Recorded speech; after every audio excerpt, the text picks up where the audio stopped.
இவள் திரும்ப சொல்லி அனுப்புகிறார், போகிறேன், அல்லும் பகலும் புசியாமலும் குடியாமலும் 3 நாள் நான் உபவாசிக்கிறேன்.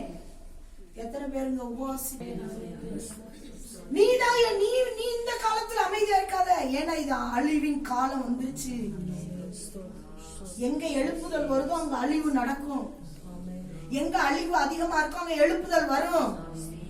இனி காலம் செல்லாது. இனி இந்த காலத்துல அழிவை பார்த்து நீ அமைதியா இருந்தா அழிவு உன்னை வந்து முழுங்கிட்டு போயிரும், உன் குடும்பத்தை முழுங்கிரும். நீ எழும்பி நீ ராஜாவை சந்திக்க ஆயத்தப்படு. நீ ராஜாவை சந்திக்க ஆயத்தப்படு.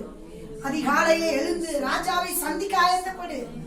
எந்த எஸ்தர் அகாஸ்வர ராஜாவை சந்தித்தால் நீங்களும் பரலோக ராஜாவை சந்திக்க ஆயத்தமாகணும். அவருடைய சம்மதம் இருந்தால், அவரை நாம் கண்டு அவரிடத்திலே நமக்கு தயை கிடைத்தால் நம் கோத்திரம் பாதுகாக்கப்படும். நம் கோத்திரம் அழியாமல் பாதுகாக்கப்படும்.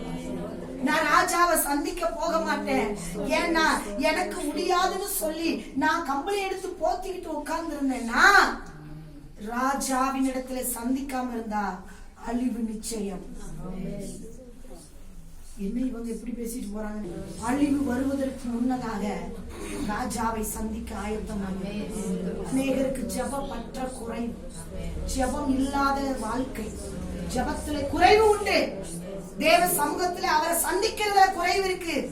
பேச நேரம் இருக்கு, தூங்க நேரம் இருக்கு, வெளியில போக நேரம் இருக்கு, வேலை செய்ய நேரம் இருக்கு, வாயாட நேரம் இருக்கு, வீண் கதையை பேச நேரம் இருக்கு, குறை சொல்ல நேரம் இருக்கு, அடுத்தவர்களை பேசுவதற்கு நேரம் இருக்கு.